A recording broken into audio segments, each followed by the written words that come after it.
Alright, somebody's trying to start a leaf blower or something, so I'm going to make this quick. It's the moment we've all been waiting for. Transmission. Today is part 1. I don't know how many parts it's going to be, but there's going to be more than one. I'm wearing gloves because it's cold as shit and my tools are like freezing my hands off. So, let's begin. Alright, I grabbed a bunch of tools. This is what I think I'll need so far, but it may work out that we'll need more. So I got the big impact, 1/2 inch, a bunch of sockets, a bunch of ratchets, a bunch of extensions. You got the light. This is a ball joint splitter. We have a liquid receptacle, a liquid delivering device. This is a good long one to get down to where you put the transmission fluid in. The little 3/8 inch impact, a small 1/2 inch impact. I figured we're going to need to hit something with a hammer, so I grabbed the hammer. And I got, like I said, gloves, because I'd be curious to check what temperature these ratchets are at, but it was about -3 overnight, so they are cold. Alright, let's do it. Alright, now what you're going to do is you want to grab a paper and a pen.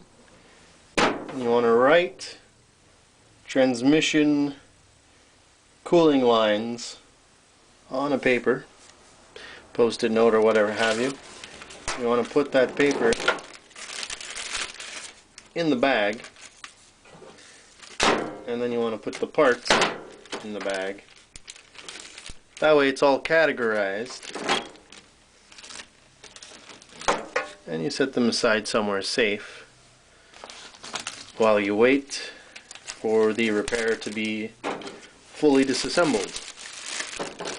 And that way you have everything you need in bags, fully organized, identified, you don't lose anything, and you know everything goes.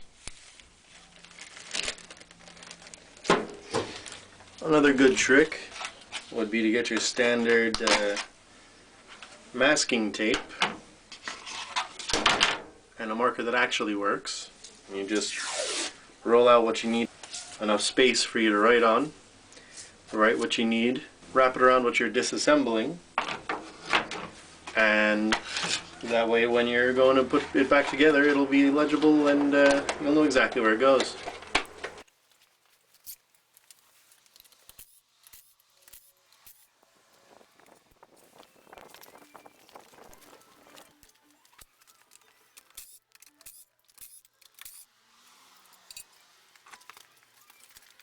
First thing you're going to want to do is take the drain plug out and drain all the transmission fluid.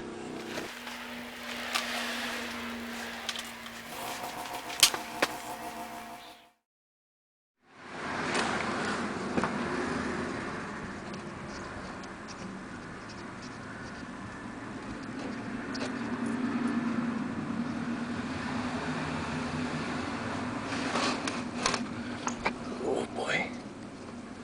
Here we go.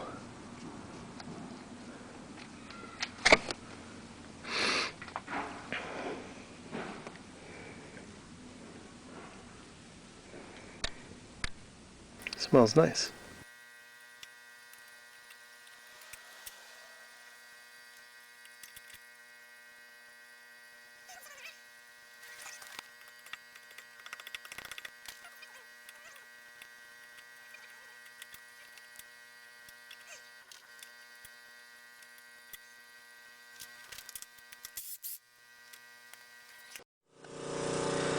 I tried to be gentle with the ball joint extracting tool, but it must not be the right size because it kept popping out.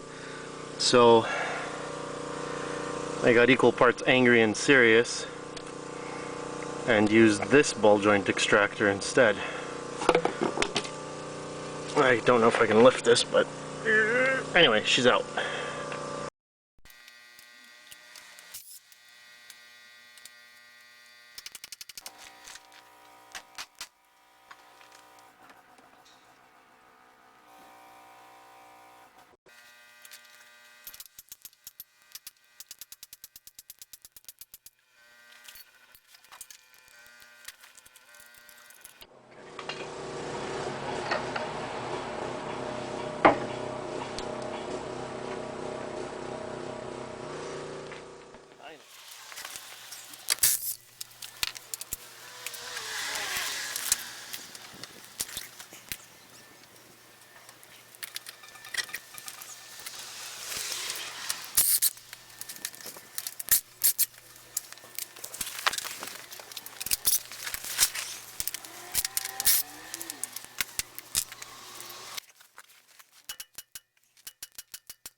In the owner's manual, they recommend that you remove the battery and the battery tray fully so that you can get to the throttle value cable on the transmission. They recommend that you remove it on the transmission end. I, however, removed it from the throttle body side of the throttle value cable up here because I didn't want to mess with the adjustment at the bottom. However, in the shop manual it says that if you just remove the bottom nut on the adjustment, it should remain exactly as you had it when you put the bottom nut back.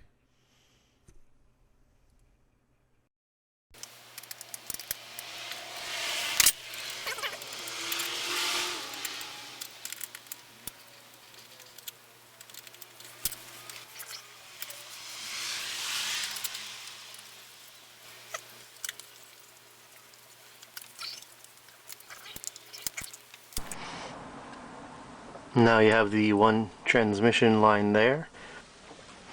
The other one there in the middle of the frame. It's you can see the line there. It's under the starter. Right there.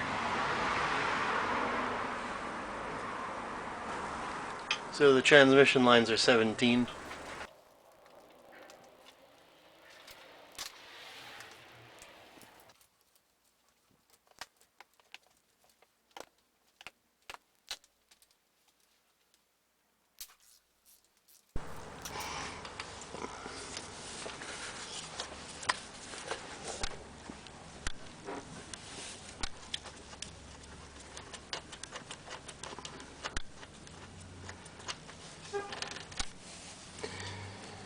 These are different lengths. The front one is shorter, and this is a seal.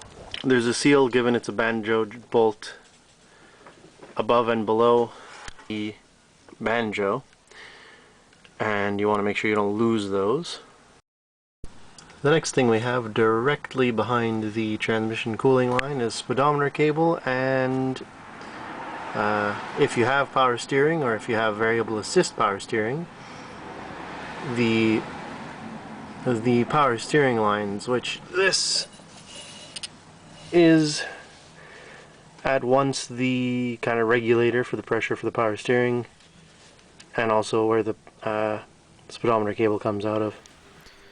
As I do this, it's worth noting that there's a couple bolts on the housing that these hoses and the speedometer cable are on that you can undo and just take the whole thing out. That's what they say in the shop manual, but again, the transmission I have has this piece in it already, so this is how I did it.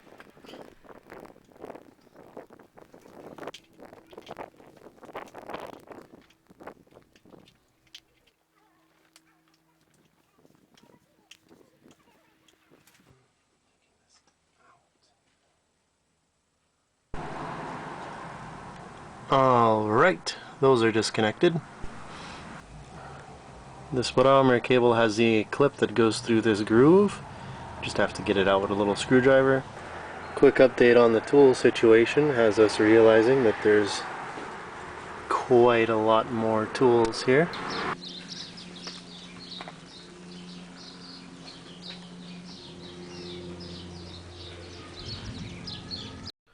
Well, that's it for part 1 on removing and installing the transmission on a 3rd gen Accord. I hope you enjoyed. Don't forget to subscribe so you get a notification for when part 2 comes out.